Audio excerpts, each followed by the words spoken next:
Ladies and gentlemen, today we confront a challenge that surpasses any political or social crisis we've faced in the past. A challenge that, if left unchecked, could undermine the very fabric of the systems we control. I'm speaking, of course, about the impending retreat of 10% of the Christian population in the United States. This translates to approximately 25 million people stepping away from public life, politics, and economic engagement, devoting themselves entirely to prayer, fasting, and silence in the months leading up to the general election.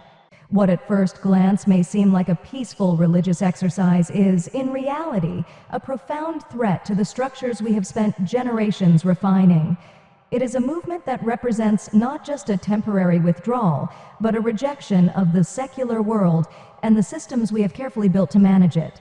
This retreat is fundamentally different from any violent protest, riot, or uprising we have ever encountered.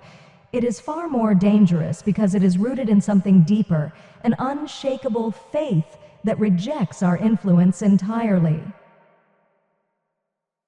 Why this is more dangerous than any protest.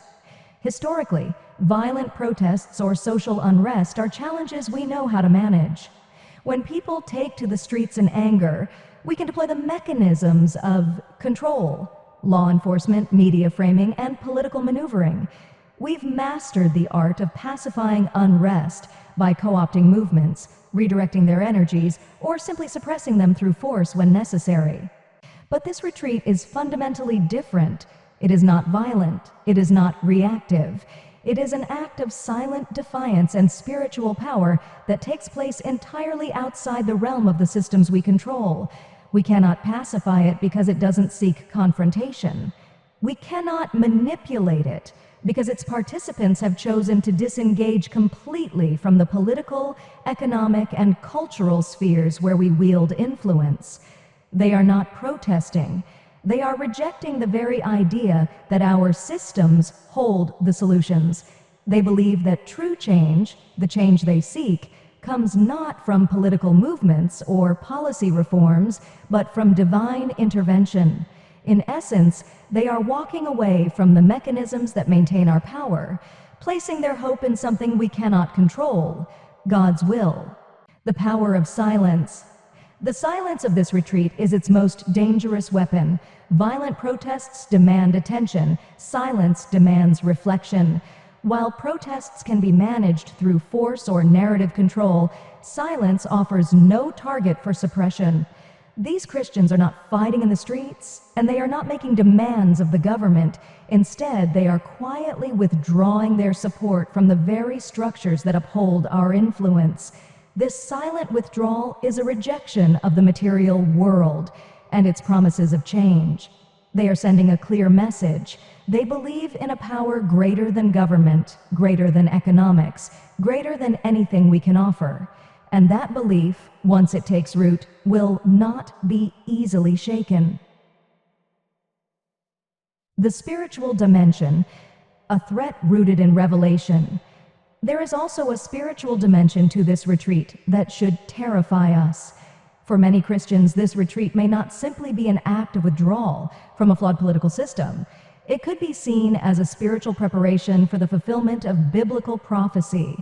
The book of Revelation speaks of the fall of earthly powers, the rise of spiritual warfare, and the ultimate triumph of a divine kingdom over the systems of this world. If these Christians believe they are aligning themselves with God's plan for the end times, they may be preparing for something much bigger than political disengagement. For us, this raises the question, what if they are right, at least in their view of the world? What if they see the current instability, political corruption, economic inequality, social decay as signs that the secular order we control is crumbling? In their eyes, their retreat is not abandonment, but an act of allegiance to a divine authority that will soon replace the systems we have built. Even those of us who do not believe in such prophecy must recognize that belief itself is a powerful force, one that can mobilize millions and reshape societies. The amplifying power of social media. Now, let us address the elephant in the room: social media. If this retreat gains traction, social media will become the megaphone that amplifies its power far beyond the confines of the Christian community. Though the participants themselves may be silent, their absence will not go unnoticed, and the digital world will echo with the meaning of their actions. Social media, as we well know, thrives on movements that capture the public imagination. Even though this retreat involves silence, prayer, and fasting, it will inevitably become a symbol, a viral story that spreads rapidly across platforms. Every image of empty churches, quiet gatherings, and testimonials from participants will be shared and reshared, creating an online narrative that we will struggle to control. The symbolism of 25 million people retreating from the secular world will take on a life of its own. Influencers sympathetic to this movement, both within and outside the Christian community, will amplify its significance. They will frame it as a courageous act of faith, an act of rebellion against a corrupt and broken system, and this will resonate with millions of others who feel disillusioned by the current state of politics, economics, and society. This retreat could easily go viral, inspiring others to follow suit. Social media has the power to transform isolated actions into global movements in a matter of days.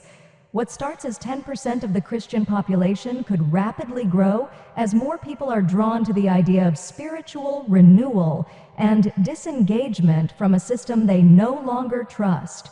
Social media will give this retreat a reach that far exceeds its physical boundaries, potentially inspiring similar movements in other countries or among other religious groups. How we contain this movement?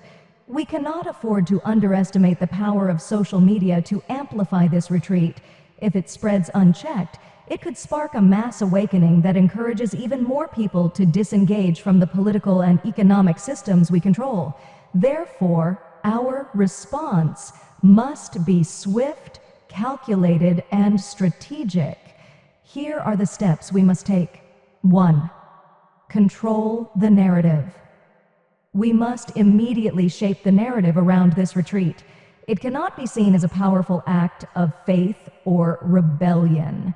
Instead, we must frame it as a fringe, extremist movement that is both impractical and dangerous. We need to flood social media with messages that portray the retreat as a reckless abandonment of civic duty, and we must amplify voices within the Christian community that oppose such radical withdrawal. Influencers, religious leaders, and media outlets must all work together to paint this retreat as an irrational act by a misguided minority. We must ridicule the idea of disengaging from society, portraying it as naive and ultimately harmful to the very communities these Christians claim to care about. The more we delegitimize the movement online, the more difficult it will be for it to gain widespread support. 2. Redirect social media conversations. At the same time, we need to flood social media with other stories that capture the public's attention. Political scandals, economic news, celebrity drama, anything that can divert attention away from the growing conversation around this retreat. Social media thrives on distraction, and if we can keep the conversation focused on more immediate, sensational stories, we can dilute the impact of the retreat's narrative. Additionally, we should promote stories of Christians and others engaging in the political process, showcasing examples of responsible civic action. We must create a counter-narrative that says real change happens through engagement, not withdrawal. This will help to fragment the movement before it gains too much momentum. 3. Emphasize the fear of instability. We must play on the public's fear of chaos and instability. Social media is an excellent platform for amplifying concerns about what happens when a large portion of society disengages. We must highlight the potential economic and political consequences of such a large-scale retreat, emphasizing how their absence could destabilize communities, hurt local economies, and leave a vacuum of leadership in critical moments. This will help create a sense of fear, even among those who might otherwise sympathize with the movement. If people believe that disengagement will lead to disorder, they will be less likely to support or join the retreat. Conclusion: an existential threat. The retreat of 25 million Christians is not just an isolated act of spiritual devotion. It is a rejection of the very systems we control, and if allowed to gain ground, it could inspire a movement that threatens the foundations of our political and economic power. Social media will amplify this retreat in ways that no traditional protest could achieve, turning it into a global symbol of defiance against the secular world. We must act now. Control the narrative, sow division within the Christian community, and keep the public distracted with stories that capture their attention.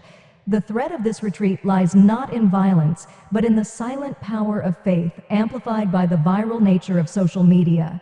If we allow it to spread unchecked, we risk losing the control we have carefully maintained for generations. Thank you.